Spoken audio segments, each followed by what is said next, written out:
Hey everyone, it's Brian back again covering people systems, and we're going to talk today specifically about the first phase of employee or people resource lifecycle in your business, which is hiring. Now, hiring is a broad category. We're going to talk about a lot of different parts of hiring. We're going to talk about hiring different resource types. So even if you're a solo entrepreneur today, you'll get some value out of this because we're going to be talking about things like getting resources off of Fiverr, freelancers that are going to come and do a small amount of work in your business and go away. So we're not just talking about full-time hires to your business. We're talking about all types of resources, bringing them in and what that looks like. So let's go ahead and get into it.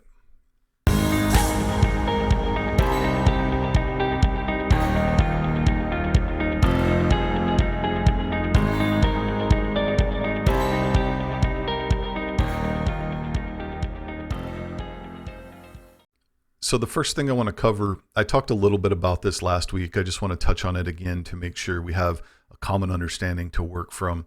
And that is the four types of resources that you might hire into your business. The first one would be what you would consider a long-term employee. I often refer to them as FTEs, although they could be working part-time in your business. FTE is an acronym, full-time employee. These are people that you bring in. You're paying them either a salary or maybe an hourly rate. You give them benefits like health insurance and others, and you have just this long-term perspective on them working in your business and doing things for you, for your team, etc. The second type would be a contractor. This is somebody that is typically brought in for anywhere between a week to a year, usually. There are exceptions to that, but this contractor you're bringing in, you typically pay them an hourly rate. They don't get additional benefits. You're not paying for their health insurance or anything extra. They often come through agencies. So you're working with a third party to bring them into your business. And that third party is potentially doing management tasks related to their pay and other activities. That's the contractor. They're often working side by side with your long-term employees, doing tasks similar to them, but their pay is different. The long-term expectations are different. The third type would be a freelancer. This is somebody that typically you get through an application like Fiverr or freelancer.com, Upwork. There are a lot of different competitors out there that provide this type of service. A freelancer is often brought in for a particular task, and you're bringing them in just to do one thing in your business. They're going to do that one thing, and then they're going to move on to other opportunities. The fourth type would be a vendor. A vendor is somebody that you would work with. This happens a lot with very niche type work that gets done in your business. It might be installing a new application, a new software application like a CRM system, a customer relationship management application. It might be coming in and revamping your accounting, and you go work with a vendor that specializes in setting up accounting in businesses, and you bring them in to do that. But vendor resources are a fourth type of resource. They're often brought in and managed by the vendor themselves, the individual resources, and you are working with a manager on the vendor side to make sure that the right work is getting done. So those are the four types of resources. It's really important to understand these different types because they give you different options in how you bring resources into your business. They need to be treated differently. In some states in the US at least, there are very specific laws about how you treat a contractor versus how you treat a long-term employee. And you have to make sure that there's some real distinction between those two, and it dictates what you can and what you can't do with those employees. So it's very important to understand the difference between these because your business is going to need different systems in place to handle these different employee types. Now let's talk about now getting into the hiring process and the things that you need to be thinking about when we talk about hiring employees into your business. The first thing you want to do is start to figure out, who is it that you're hiring? Which one of these 4 types do you need to bring into your business? And that starts with understanding the work. You want to understand, what work do you have for this person to do? How much time per week are we needing this resource, if at all? Is this a repetitive thing that happens week in and week out? We've got to bring somebody in to continue to do these activities. Or is it really a one-time task where I just need somebody to come in and do this one thing? That in and of itself, that duration of work and how you see the work repeating week after week is going to be probably the most important factor to you determining which type of resource it is you want to bring into your business. Is it a freelancer? I've got this one-off activity. I need to have this one document edited. I don't normally write documents, but this one's really important, and that's it. You're going to bring in a freelancer because you don't have repeating work for this person to do. And just from a commitment perspective and from what you actually need, you just need somebody for a week to come in and do this thing. You're going to look probably for a freelancer to do that. So duration gets very important. Also, understanding the type of work and how it relates to your business is very important. And the thing to key in on there is the work that this person going to do, is it core to your business? Does it define what your business is, or is it some ancillary work that just needs to be done because it's part of the overhead of running a business? If you are building software and you've got some proprietary algorithms that make your software work, hiring a software developer, I would say, is very core to your business. That is the differentiator. They're going to be doing work that differentiates your business from every other business out there. In those cases, I lean very heavily towards making the commitment to long-term resources. If we're talking about somebody to play receptionist and answer phone calls and just manage general inquiries into your business, that's not really core to what you do. So while you could make a decision for other reasons to use a long-term resource, you could also very easily leverage a contractor or a vendor to do that type of work for you. So that comes down to the first element, is identifying who you want to hire, what type of resource do they fit into, or what is the optimal type of resource for you to hire based on a bunch of different parameters there. Another thing that you want to do is really understand the nature of the work. What are the skills that are required to do the work that you want done? And also, what is the time each week that you have? Getting more specific, how many hours a week do you need this person? You've got to understand that to help you make that decision on who to hire. But then also, as you get further along in this process of hiring, you've got to have those questions answered so that when you start having conversations with potential resources, you can tell them, hey, this is a part-time job, it's 20 hours a week, or this is a full-time job or full-time plus. We need somebody for 50 hours a week because we've got so much to do. You've got to understand the time that it takes, as well as just the nature and the skills that are required to do that work. This is where, if you've got documentation in your business from other work that you've done in establishing systems, establishing processes, that documentation can become really useful for you to figuring out, hey, who do I need to hire to do this work? You've already done a lot of that foundational work in understanding the duration, the timing, and the skills needed. So if you've done any of that work previously, leverage that work that you've already done. Look at your documentation. That'll give you a lot of insight into what's going on and what do you actually need.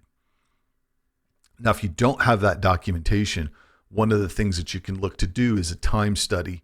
You can do this on an individual level. You can do this across a broader team. You could do this across your whole business as well, although depending on the size of your business, that might not make sense for hiring one person.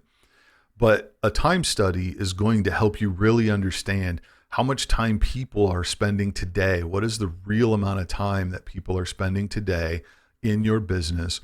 What are the activities that you're doing or that they're doing in your business? And you can use that to then make some very educated guesses and assumptions around what you would need a new hire to your business to do.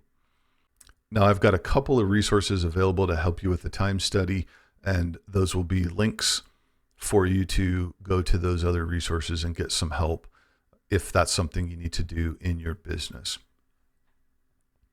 So now once you've got an idea of who you want to hire, you've got this profile of the candidate, what type they are, what skills they need to have. Now you're going to get into the process of actually bringing this person into your business. So now that you've got this picture painted of what it is you need or want in your business, you can move on to actually trying to find the person that's going to fill that role for you. Okay, the first step is to identify, where are these people at? You've got this profile. This is what you're looking for. You need to identify, where do people like that exist?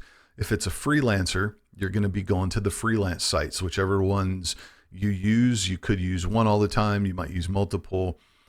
That's totally up to you. There's not, I would say for me anyways, there's not one that I have a very strong opinion of that's better than others.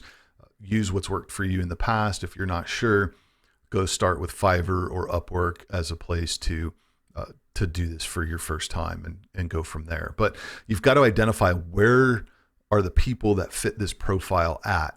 It could be Fiverr, it could be LinkedIn, it could be some association that they might be a part of.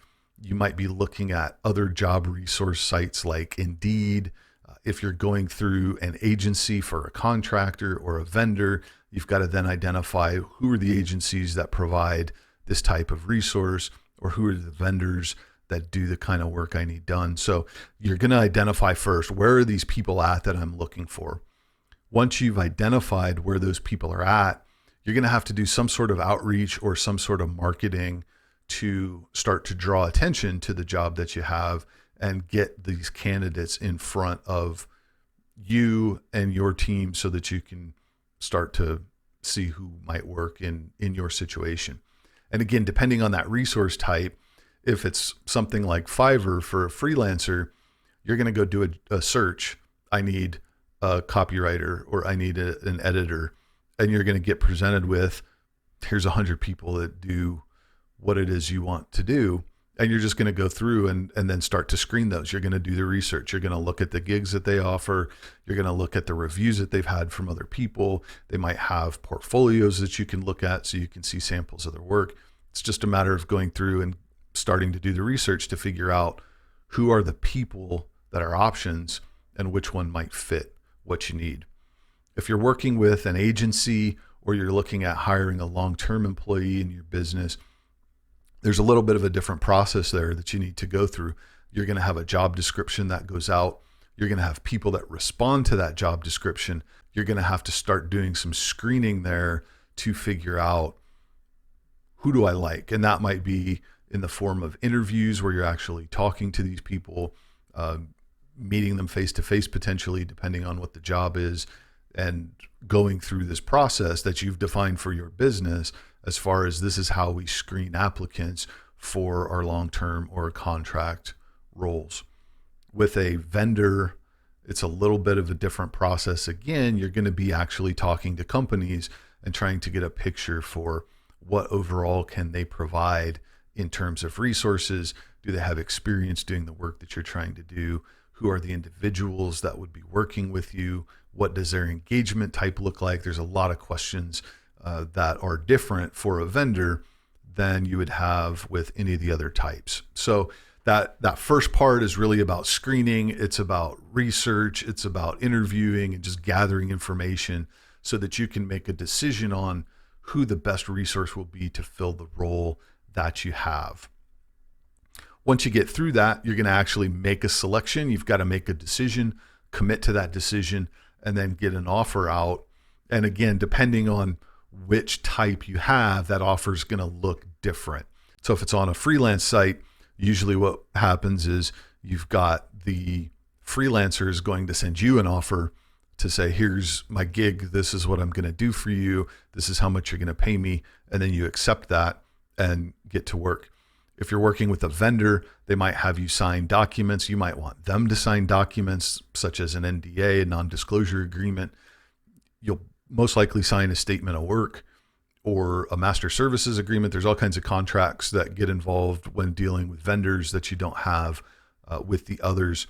So that process might look a little bit different.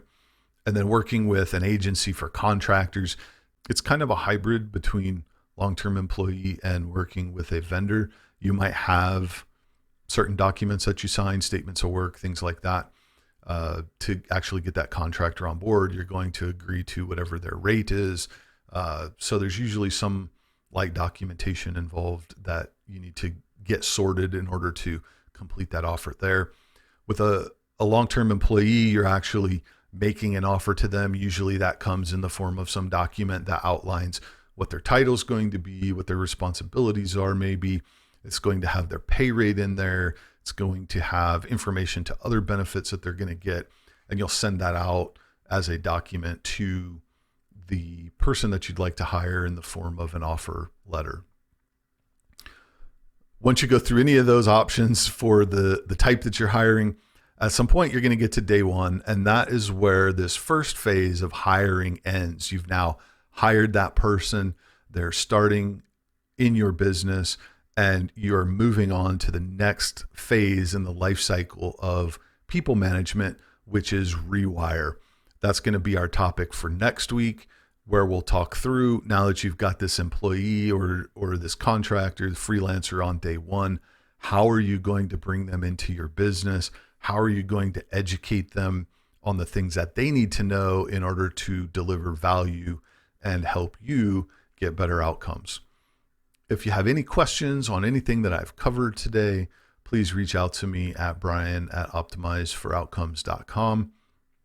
Also, take a look if you're at a point in your business where you're looking to hire people and you need some help with that. I do provide a team audit that I can come in and help you with to better understand in your business what people are doing today and how you might improve the team that you have. Take a look at that. And if you have any questions about that, you can reach out to me at the same email address, brian@optimizeforoutcomes.com, or message me on your preferred social channel. That's going to do it for me today. Thanks, and I will see you online.